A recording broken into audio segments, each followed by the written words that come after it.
rédactrice pour WAMDA, un site de référence sur les startups du Moyen-Orient.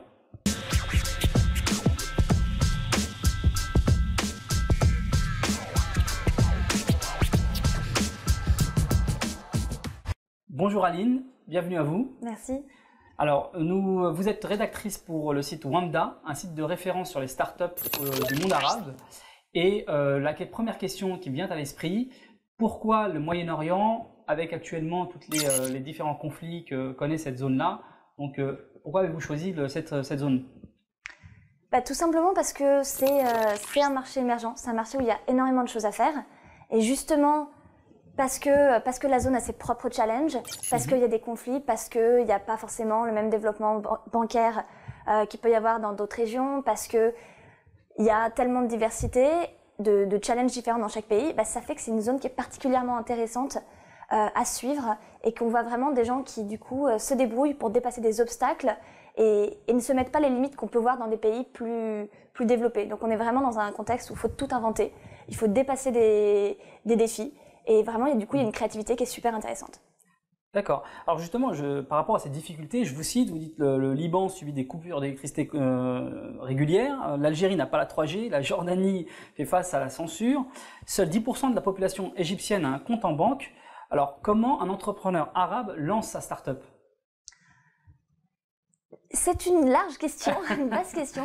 Il y a un peu un mix de plein de choses. Il y a juste des personnes qui vont commencer petits, qui vont bricoler chez eux et voilà, qui vont faire comme en France, qui vont se débrouiller et qui vont réussir à faire quelque chose de petit et grandir au fur et à mesure. Et puis il y a ceux qui vont se dire je vais faire appel à des fonds d'investissement essentiellement étrangers, à des mecs de la diaspora qui ont réussi, qui veulent mettre de l'argent dans les startups locales. Et puis juste une question dans tous les cas, en tout cas, c'est une question de volonté. Ouais. Y a des coupures d'électricité, tu te débrouilles pour trouver un générateur. Les gens n'ont pas de compte en banque. Tu vas trouver des autres moyens pour faire. Par exemple, au Maroc, il y a les Wafa Cash, qui sont des centres où on va déposer de l'argent dans une boutique et ça met de l'argent sur Internet. Ou sinon, les boîtes, ce qu'elles font pas mal, c'est qu'elles attendent elles font les commandes en ligne, les clients font les commandes en ligne et puis après ils payent au moment de la livraison. Donc certes, ça demande plus d'efforts, mais ça permet en tout cas de commencer à faire une première étape vers le e-commerce, etc. Donc c'est vraiment une question de trouver des chemins pour détourner. D'accord.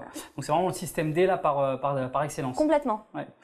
Et donc justement, alors on entend pas mal de stéréotypes par rapport à cette région-là. Quelle est la place de la femme donc dans le monde du numérique, de start-up, qui est en plus déjà, même en Occident, un monde très masculin?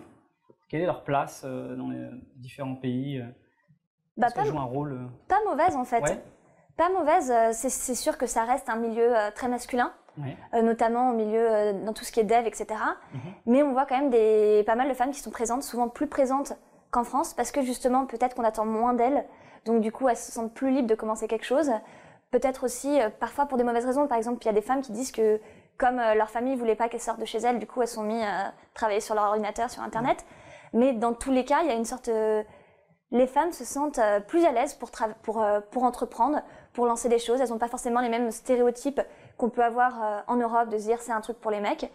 Donc par exemple dans l'accélérateur un peu de référence du monde arabe, qui est Oasis 500 en Jordanie, il y a 40% de femmes. 40% de femmes. 40% de femmes. Là, il n'y a pas si longtemps, il y avait une femme en Palestine qui avait remporté un concours de gaming, de coding, un concours international de coding de jeux vidéo. C'est des choses qu'on voit pas souvent en Europe. En Palestine en plus. Voilà. Bon, après, ça arrive. Là, j'ai encore vu une photo d'un événement où il y avait que des mecs. Bon, ça arrive. Mais effectivement, il y a quand même pas mal de femmes qui sont présentes, que ce soit au niveau tech, au niveau fonds d'investissement, au niveau organisation de soutien des startups. Oui, j'ai vu que notamment en Arabie Saoudite, vous disiez qu'il y avait une sorte de collectif de femmes qui développaient des applications pour des jeux, ainsi de suite. Honnêtement, particulièrement en Arabie Saoudite, comme les femmes n'ont pas forcément la même place, du coup, pour elles, Internet, c'est idéal, quoi. Ça leur permet de prendre leur envol, de rester chez elles et...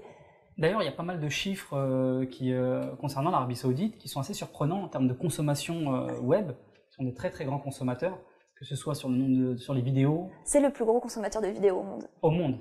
Et alors, je ne sais plus si c'est le premier ou le deuxième ou le troisième, mais c'est quelque chose comme ça. En termes de pénétration mobile, ils ont 198% de pénétration de téléphonie mobile.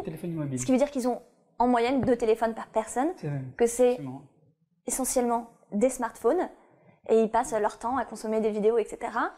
Donc il y a vraiment quelque chose à faire. Sur Twitter, ils font partie des 3 en taux de pénétration. Twitter, ils font partie des 3 premiers. C'est énorme, c'est énorme. Et il y a justement pas mal de studios de jeux vidéo spécialisés sur l'Arabie Saoudite, parce qu'en plus, ils consomment le contenu en arabe. C'est un des seuls pays, peut-être avec l'Égypte et un peu avec l'Algérie, où le contenu est essentiellement consommé en arabe. Ailleurs, c'est souvent en français ou en anglais. Et donc, du coup, ça crée vraiment le début d'une économie comme ça, de création de contenu, que ce soit des vidéos, des jeux vidéo, des jeux vidéo, des choses comme ça, quoi. Même des plateformes d'appli, des applis, etc., entièrement en arabe. C'est assez rare et c'est essentiellement en Arabie Saoudite que ça se lance. D'accord. Alors justement, comment jugez-vous l'écosystème, donc que ce soit les startups, les incubateurs et tout ce qui tourne autour en termes même de pédagogie concernant le monde du numérique? Bon, on peut pas comparer bien sûr, mais de manière générale, on est à quel niveau c'est-à-dire que en perspective, si vous donnez des prévisions, je sais que le taux de pénétration des portables d'ici 5 ans va être quasiment équivalent à ce qui se fait ailleurs.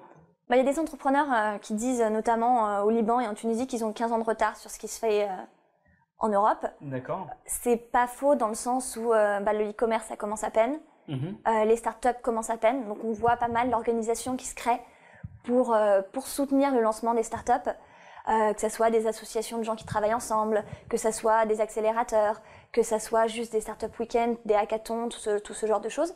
C'est vrai que ça commence à peine, ça a commencé entre 2011 et 2013 selon les pays. Donc de ce point de vue-là, c'est vrai qu'il y a pas mal de retard à rattraper, mais par contre on voit que le retard est rattrapé de façon super rapide. Et surtout, ce qu'on voit pas mal depuis le printemps arabe, c'est le retour de la diaspora. Surtout dans des pays comme la Tunisie ou le Maroc, où on voit de plus en plus de personnes de la diaspora avec entre 1 et 15 ans d'expérience, notamment dans le web, qui reviennent monter des choses. Exactement. Donc là, vraiment, il y a un transfert de connaissances qui se fait de façon très très rapide et qui laisse présager plutôt de bonnes choses pour les années à venir. Donc justement sur cette zone donc du Moyen-Orient, y a-t-il des venture capital qui vont ensuite, une fois que ces startups ont pris de la maturité, vont investir pour pouvoir faire un développement éventuellement international comme on peut voir ici en Europe ou en Occident en général? Des venture capital de la région? De la région. Il y a plusieurs, peut-être pas trop au Maghreb où c'est encore assez jeune, mais vraiment au Moyen-Orient, il y a plusieurs fonds d'investissement qui investissent dans des beaux projets e-commerce, tech, etc. Et en règle générale, quand ces VC investissent, vu les sommes qu'ils mettent, ils s'attendent à ce qu'il y ait un développement international, ou en tout cas régional. De toute façon, vu la taille des pays, à part l'Égypte et l'Arabie Saoudite, ils sont tous obligés un peu de viser régional au minimum. Absolument. Donc oui, il y a vraiment des projets qui sont financés soit par des VC régionaux, soit par des VC américains et européens. Et ils s'y intéressent maintenant, les investisseurs étrangers à ces startups du Moyen-Orient? Ça dépend lesquels. Ça dépend lesquels. Il y a différents types de VC. Et il y a des VC qui disent c'est trop loin pour nous, on ne peut pas être sur place, donc on ne peut pas bien gérer les entreprises si on ne connaît pas bien l'écosystème, si on n'a pas quelqu'un sur place, donc nous on refuse. Et il y en a d'autres qui se disent c'est là que sont les opportunités, c'est là que ça va grandir, donc nous on commence à s'y mettre au fur et à mesure. Donc voilà, ça dépend vraiment des VC. Puis après il y a un autre problème qui est la quantité d'offres de startups qui valent d'être financées par des VC. Aujourd'hui ça reste encore... Alors ça dépend des pays, ça dépend de ce qu'on cherche, de ce dans quoi on cherche à investir. Mais il y a parfois effectivement ça qui peut un peu bloquer les entrepreneurs. Et pourtant ça va tellement vite qu'il y a vraiment de quoi. Donc si je comprends bien, en fait, il y a de belles perspectives parce que finalement, il y a une grosse consommation. Si on peut résumer comme ça, notamment en Arabie Saoudite et d'autres pays avec de belles perspectives à venir. Mais en face, très peu d'offres. Donc on pourrait se dire que d'ici quelques années, il va y avoir de belles perspectives car ils vont être demandeurs et aujourd'hui la concurrence n'est pas encore extrêmement développée. Alors, très peu d'offres, ça serait peut-être un petit peu exagéré quand même, parce que ces dernières années, il y a quand même eu un nombre d'agences, de studios de design, de jeux vidéo, etc., qui s'est créé, qui est énorme. Donc il y a de l'offre. Il pourrait y en avoir plus, comme il pourrait y avoir plus de consommation, parce qu'on en a encore, à part l'Arabie Saoudite, à des marchés assez jeunes. Donc les deux vont grandir ensemble, mais c'est sûr c'est une question d'être pionnier. On voit d'ailleurs pas mal de groupes européens, comme par exemple Rocket Internet, qui arrivent et qui mettent une tonne d'argent dans des projets de e-commerce pour être le Amazon de la région, pour être et pour les créer from scratch ou pour reprendre parfois des une fois qu'on a créé un site de e-commerce, qu'on a créé un site de petites annonces, c'est pas très compliqué d'en créer un dans un autre pays. Après, c'est sûr que quand on arrive en se disant je veux être le pionnier au Maroc, on a quand même tout le marché à créer. Donc même si on a la structure technique, le plus important c'est de trouver la communauté, de l'engager avec soi et puis surtout d'adapter le modèle à chaque pays, de trouver quelles sont les difficultés, comment les dépasser, quels sont les points forts et puis de communiquer. Et donc ces groupes, ils arrivent avec des investissements qui sont de dizaines de millions d'euros pour être les premiers, pour être les pionniers. Donc effectivement, là maintenant, on est dans un modèle où dans pas mal de pays, c'est une question d'être le pionnier pour tout ce qui va se passer dans les 20 ans à venir. D'accord. Et quels sont aujourd'hui les success stories de la région? Alors, comme par exemple, il y a eu Mektoub qui a été racheté par Yahoo, plus d'une centaine de millions de dollars. Quels sont les principales success stories aujourd'hui? Il y en a pas mal. Il y a les startup stories régionales. Donc tous les sites comme souk.com, qui est surtout sur la partie Moyen-Orient, qui est un site de e-commerce qui marche vachement bien. Les médias, les studios de jeux vidéo. Il y a pas mal de success stories comme ça, très très régionales, donc on n'entend pas forcément parler en dehors de la région, mais qui font juste partie des bases, comme dans tout pays. Les sites de petites annonces, les sites de e-commerce, de vente privée, voilà. Il y a tout ça, donc il y en a plein qui marchent très très bien dans plein de pays. Et puis après, il y a un peu les success stories internationales, qu'on voit de plus en plus, qui doivent encore souvent vraiment se développer pour qu'on entende vraiment parler.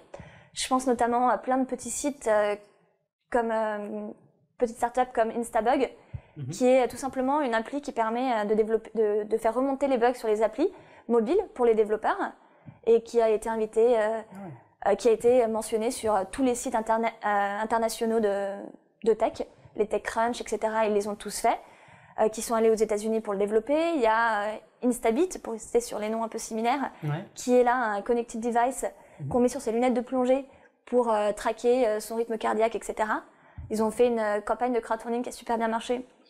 Et ils vont bientôt du coup commencer à vendre les produits. Dans le même genre, on a aussi RoadiTuner, qui est un petit connected device aussi qui permet d'accorder sa guitare. Pareil, ils travaillent entre Beyrouth et la Chine. Ils ont fait une campagne de crowdfunding qui a super bien marché, qui est destinée encore une fois essentiellement aux États-Unis et à l'Europe. Et ils vont bientôt livrer leurs produits. Donc il y a pas mal de produits comme ça. Donc au Moyen-Orient, on crée des startups. Il y a une possibilité elles réussissent. Il y a possibilité malgré les différentes difficultés. Tout à fait. Et ils le font et ils continuent à le faire. Et justement, il y en a pas mal qui ont témoigné dans la presse et qui ont dit mais c'est peut-être justement grâce à tous ces obstacles qu'on a trouvé des solutions pour contourner les problèmes. Ça développe une capacité d'imagination. Voilà, notamment quand tu fais de l'industriel au Liban, qui est un tout petit pays, qui est un peu barré de tous les côtés par des pays en guerre, si tu n'arrives pas à trouver tes matières premières, il faut que tu trouves une solution. D'accord. Pour te faire livrer des trucs, il faut que tu trouves une solution. Et donc du coup, à partir de ce moment, tu te retrouves finalement à optimiser ton processus de fabrication. D'accord. D'une façon, si tu veux, vraiment un besoin qui dépasse bien le besoin d'optimiser des autres pays. Très bien. Alors pour conclure, quel conseil donneriez-vous à une start-up pour pénétrer le marché du Moyen-Orient? Donc une start-up qui serait justement à l'inverse, qui n'est pas de la région et qui voudrait s'implanter et donc se développer au Moyen-Orient. Déjà, il y a deux cas possibles. C'est s'il y a un des cofondateurs ou quelqu'un dans l'équipe qui est de la diaspora arabe, ça aide à comprendre la mentalité et les challenges que peuvent avoir les pays, parce que forcément, on est quand même dans des cultures assez différentes. Donc dans ce cas-là, le seul conseil que je donnerais, c'est d'utiliser le réseau Le réseau qu'on peut avoir, c'est des pays où ça fonctionne beaucoup par réseau, beaucoup en personne. Donc juste se rendre sur place, rencontrer les gens et d'une personne à l'autre, juste se tisser son réseau network pour avoir à la fois des conseils, à la fois pour tisser des partenariats avec des startups qui fonctionnent à l'heure actuelle. Et pour ceux qui n'ont pas de personnes de la diaspora du monde arabe, la première chose c'est de trouver quelqu'un sur place pour faire les intros, pour se présenter. Après, c'est quand même une région qui accueille plutôt les startups étrangères, qui a envie de découvrir des choses, qui a envie de grandir, et où les gens sont toujours très ouverts au partenariat, très ouverts à l'idée de faire des choses nouvelles, de rencontrer des gens nouveaux, de penser différemment. Donc en règle générale, si on arrive avec un bon projet et avec la bonne mentalité, pas une mentalité de donneur de leçons, mais vraiment une mentalité de partage et de construire ensemble, les portes sont grandes ouvertes. Très bien. Aline Maya, merci beaucoup d'être venue.